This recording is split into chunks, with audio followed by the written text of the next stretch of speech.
Welcome to the Ebbs of History, the show where we dive into the strangest, wildest, and sometimes downright creepiest stories the past has to offer. From dancing plagues to pirate queens, we'll laugh, we'll gasp, but most importantly, we will learn how history is way cooler than your textbook ever told you.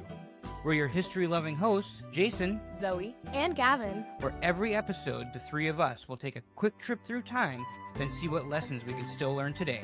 This is the Ebbs of History.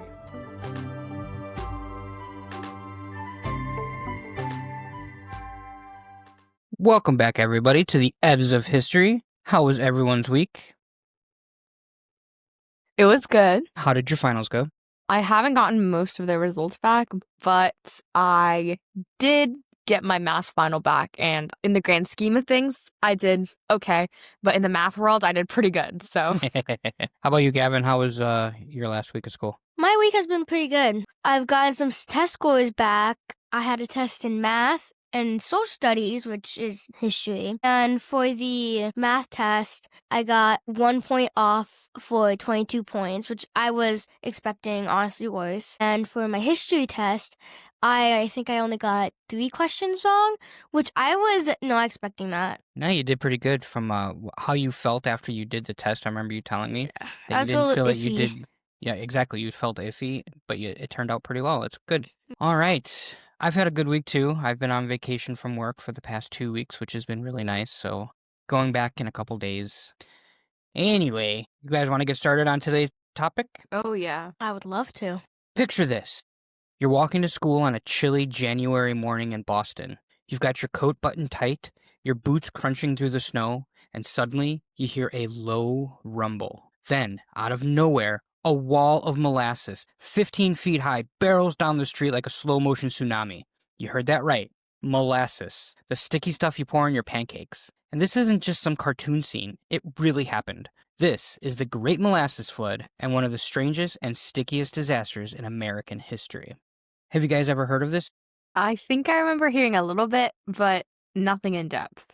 Yeah, me too. I remember hearing about it like a long time ago. I haven't really heard much like in depth, like Zoe said. So you guys don't really know the story behind it at all? What happened or...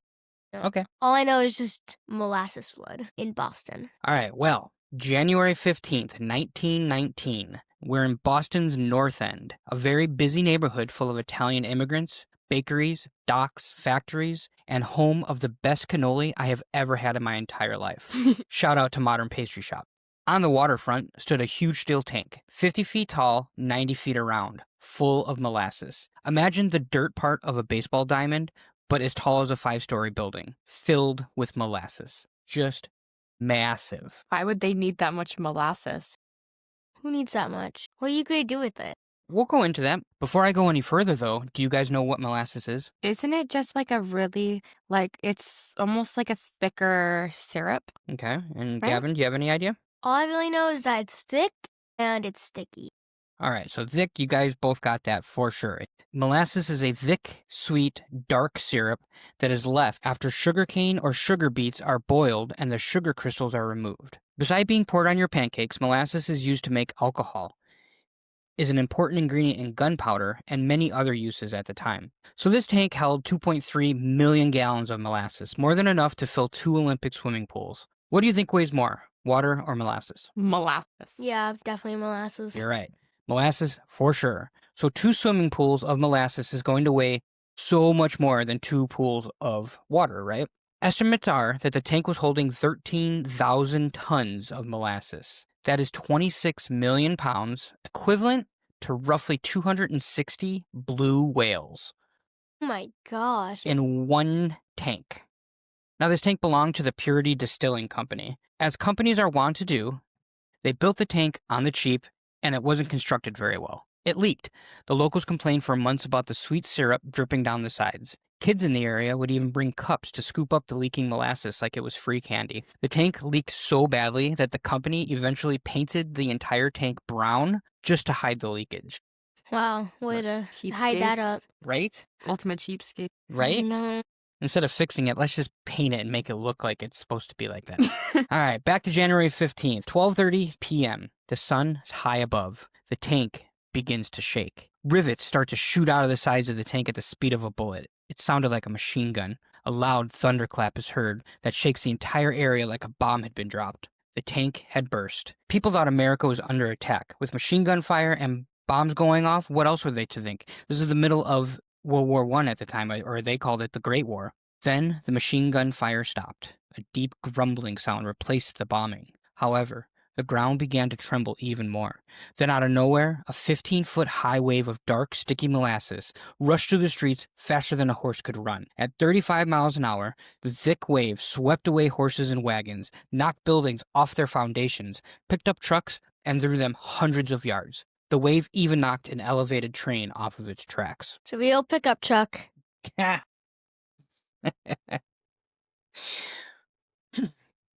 When the wave finally lost its momentum, the molasses instantly started to harden in the cold January Boston air. The scene was like something out of a nightmare. Streets were buried in viscous syrup. Rescue workers struggled to get to the victims because you can't exactly run through molasses. One reporter described it this way.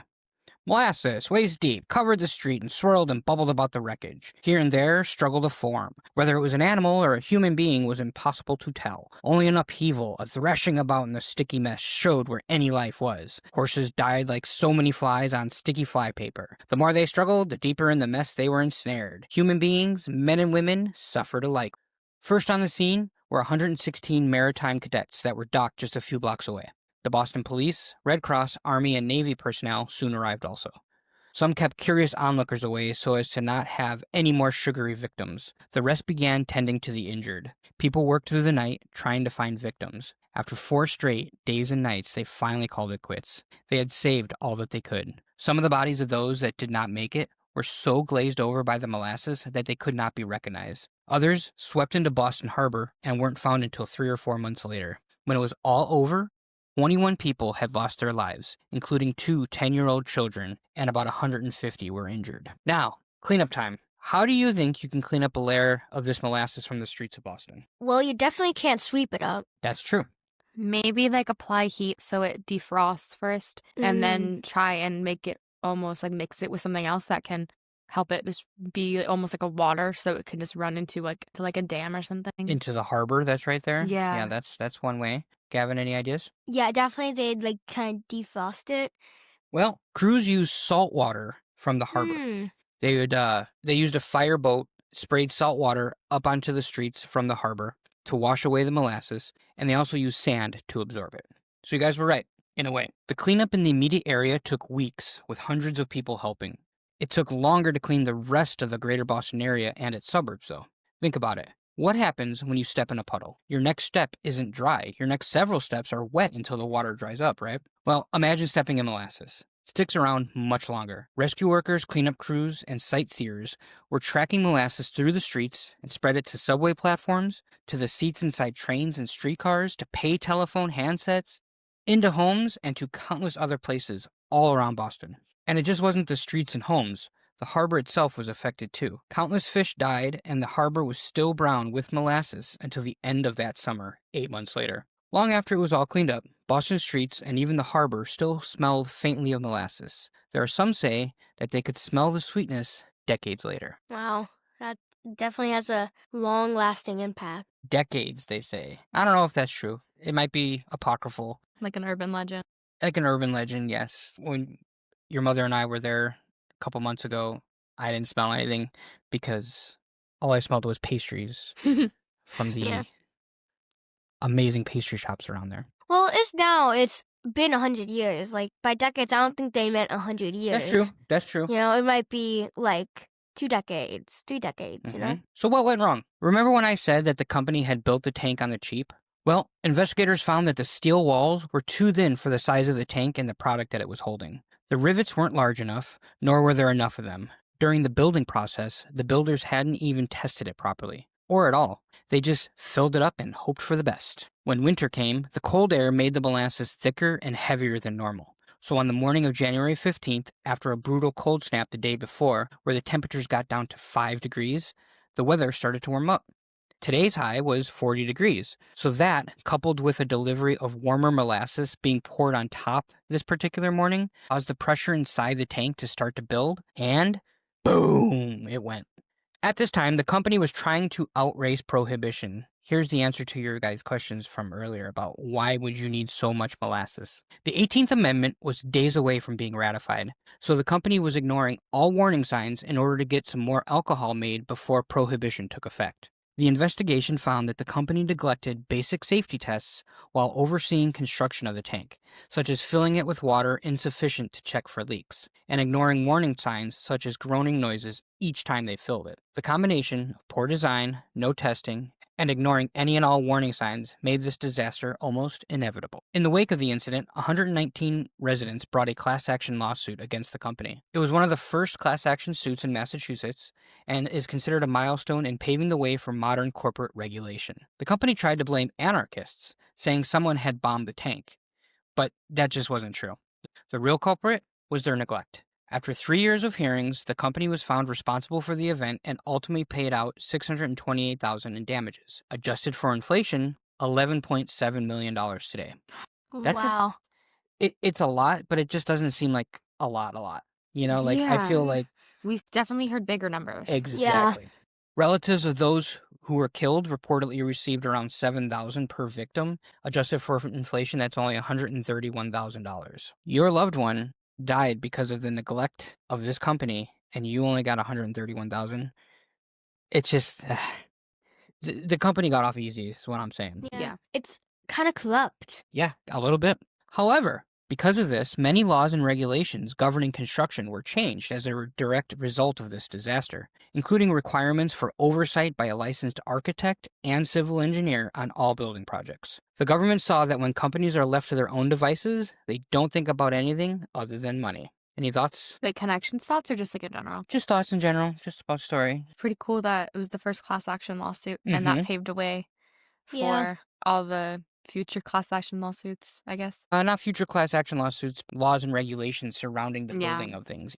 All right, historiography time. Historiography isn't just what happened, it's how the people interpret what happened and what they emphasize, because the emphasis changes depending on what society is worried about. In the immediate aftermath, accounts often leaned into the surreal nature of it. A flood of molasses sounds almost comedic, so coverage sometimes carried the "can you believe this" energy alongside genuine horror. Also, because of the political climate of the time, some early discussion included suspicion about sabotage. That tells you something about the era. People were primed to see disaster through the lens of a political unrest. So that's why the company were blaming anarchists, saying that anarchists bombed it. Yeah. They could have gotten off with that because people, like you said, that they described it as bombs, what it sounded like. So I could see why that would be one of the best excuses. Yeah. Then, as the lawsuits unfolded, the framing shifted toward engineering facts and accountability. The story then becomes, what did the company do or not do? What warnings existed? What standards were ignored? In this telling, it's not a freak story anymore. It's a case study in what happened. As the decades have passed, the story often becomes a beloved local legend, Boston's strangest tragedy. It gets retold as a hook, the unbelievable headline that pulls you in. I mean, here we are talking about it on a podcast about strange things in history, right? Yeah. The danger with this framing is that it can turn into a novelty story. Molasses as a quirky trivia fact rather than a human tragedy and industrial failure. I feel like it had 21 deaths. That's not really much to joke about, you know? Right. But I feel like that's kind of like a coping method, kind of just kind of like joke about it, you know? Well, it's Like, not. isn't that crazy? It's not a coping method ananymore at this point because this is, decades, Yeah, it decades is. later, and Been people such that a were long directly time. affected by it aren't really even around or affected by it anymore. So this is how history is seeing it. Is history sees it as something when 21 people died, but it's a quirky trivia fact. Because it's just like the circumstances are just so crazy. Because And it's not, such a crazy story. not trying to be like that person, but like it is a good trivia fact. More recent storytelling tends to slot the molasses flood into bigger themes. The rise of industrial regulation, corporate accountability, and how disasters are often preceded by ignored warning signs. So you can watch the story's meaning evolve over time. First, what on earth just happened? Then, who's responsible? Then, isn't that wild? And now, what does this teach us about how systems fail? That historiography shift is the story growing up, turning from headline to lesson. Okay, what have we learned today? If you want to become like someone that's into architecture and that's like a job, really be careful when building so it doesn't collapse. And also don't allow money and greed to get in the way of safety. That's right. It shows why safety rules are so important. Like, you gotta hold big business accountable because they put something cheaply made and like shoddily put together, and then people die because of it. And it's horrible because it could have totally been prevented. And then the repercussions, there was like none. All they needed to do is give about like $100,000 to each family that had a fatality in the family. Like, And you a know family that member. company's making a lot more than that. It's Yeah. not even a blip on their ledger. They put profits before people, and that's what's really horrible about it. If you do the math with the 21 deaths and about 100,000 each death to each family, that's only 2.1 million, which in the grand scheme of things really isn't that much for a big company. There is inflation, and that was a lot more back then, but it's still little, for a big company. Do you guys see any parallels to today in this story? So I kind of connected it to all of the like firefighters saving people from the 9/11 attacks. Because they were just trying to get them out of rubble and just all this ash and stuff. And it kind of sounds like the same kind of thing where like everyone was just trying to help. They just ran in and helped. Like there was no second thought. There was no selfishness. It was just everyone tried to help. It was a one team unit, and it wasn't like every man for himself kind of thing. It didn't matter the color of your skin or your gender or how you feel about things. Everybody was the same in that moment. On the other end of selflessness, there is the greed of the companies today. Very good. All these big companies have so much money, and yet they still do so little, and the higher ups kind of keep a lot of the money. And like the lower people get barely even a fraction of the money. Right. They get, and it's the workers for the company. Right. Zoe, looks like you had something there. Going back to what I said, it was kind of like tragedy brings out the best in people, even though it is such a horrible event like the Molasses Flood or 9/11. Like, it brings out the best in humanity because everyone ties together. Everyone comes together and just helps everybody. And again, it doesn't matter the color of your skin, doesn't matter your religion, your race. Like, everyone just tries to be the best that they can and to help. In the face of emergency, a community can really unify to help those in need, especially in like a tragedy like 9/11. This makes me really happy that is what you guys connected to in this story. I absolutely love that that's where your brains went, because as an adult, my brain didn't go there instantly or at all, to be honest. What I have written down here from what I learned about it is complete opposite of what you guys, and I absolutely love that. What'd you have? Yeah, what'd you write? Today that there are people that don't like things that are so regulated. They feel that people are good enough to not need to have rules when they're making something, but I disagree. A company that is trying to make shareholders happy are looking to build things in the cheapest, fastest way possible. If there weren't regulations in place for safety, corners will be cut to save $1. Safety regulations are needed, or we have molasses floods. That's where my mind went. You guys went, I'm very proud of you too. All right, time for the Fun Fact Challenge. Oh, yes. So ready. I've been taking copious notes. Here's the problem. Gavin can see my screen. I won't look, trust me. All right, question 1. Back in 1919, what was molasses mainly used to make? Locked in. Can't lock in fast enough. Alcohol. Correct. There any other uses, Gavin? Putting on food. Right, yep, you can put it on your waffles. The byproduct of some of that alcohol can also be made to make ammunition. We had gunpowder. Yeah, that's right. Not gunpowder per se, but it's used in the creation of those things. Question 2. How fast was the 15-foot wave of molasses traveling at down the streets of Boston? Locked in. Zoe? It was going 35 miles per hour. That is correct. What did cleanup crews use to clean up the molasses afterwards? Locked in. Go, Gavin. They used salt water from the bay, like, nearby. That's correct. Did they use anything else, Zoe? Sand? That's right. Yep, sand. So salt water and sand. So simple. Yeah. But it worked. I mean, there's no molasses in the streets of Boston now, is there? Boston's North End rebuilt. The sticky streets were cleaned, and time washed away the syrupy scars. But locals say that on a warm day, if the wind is just right, you can still smell molasses near the old site on Commercial Street. Time for this day in history. Oh, my Today, favorite part. yeah. Today is January 15th. What happened on January 15th, 1919? The molasses flood? That's right. That's why we're doing this episode today. That's right. Today is the anniversary of the Boston Molasses Flood. It happened 107 years ago today, January 15th, 1919. Do you guys know what else happened on January 15th? That date rings a bell, but I It can't does. put it. Like, I Yeah. can't place it. In 1929, Martin Luther King Jr. was born. Duh. Yep. Oh my gosh. I'm like, that rings a bell. We normally don't have school on that day. So the actual day was January 15th, but, we get that Monday closest to that off. What was MLK's most famous speech? Do you guys know? I know. Go for it, Kevin. The I Have a Dream. I annotated that in 7th grade. Oh, yeah? We read the whole thing. We watched it. The whole thing. It was around his birthday as well. So when you annotate, what do you do with that? Well, we wrote notes in the margins, just basic annotating. Very cool. And then in 2009, the Miracle on the Hudson happened. Do you guys know what the Miracle on the Hudson is? It sounds like a play. It does sound like a It play. kind of does. It's not. It's when some birds flew into the engine of an airplane that was taking off from New York Airport, and the pilot landed the plane on the Hudson River. Wow. Oh.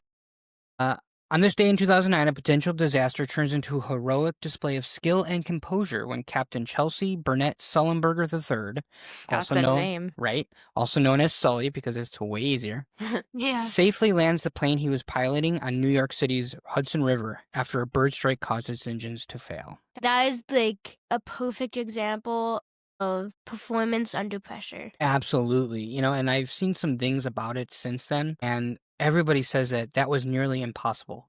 For him to land the plane on the river the way he did, it was like a 1 in a gabillion chance of him successfully doing that. And A gabillion, eh? A gabillion, yeah. It's a made-up word. Nobody died. Wow. I'm sure there was some people hurt because, Yeah. hitting the water that hard Yeah. and that Mhm. fast, you're going to get hurt. Could Even be if- some injuries. Yeah, even if you're just a little bit sore the next day, but nobody died, and that's what's amazing. That's why they call it the Miracle on the Hudson. So before we close out this episode, do you have any closing thoughts? I think I'll just restate something I said previously. I think it really ties like this episode in a perfect little bow. Tragedy brings out the best in people. This is just a perfect example of that. Okay. Well, I don't know about you two, but I want some pancakes. Oh, me too. Sound really good right now. All right, we'll see you next week. Thanks for traveling through time with us on the Ebbs of History. If you like today's story, share it with your teacher, a friend, or your family on Instagram at Ebbs of History. If you have any questions, comments, corrections, show ideas, or just want to chat, you can contact us at questions@ebbsofhistory.com. Signing off, this has been your co-hosts, Zoe, Gavin. And me, Jason, reminding you that history isn't just about the dates and battles. It's about people, curiosity, and the weird, wonderful choices that shaped our world. Until next time, keep wondering, laughing, and learning through the ebbs of history.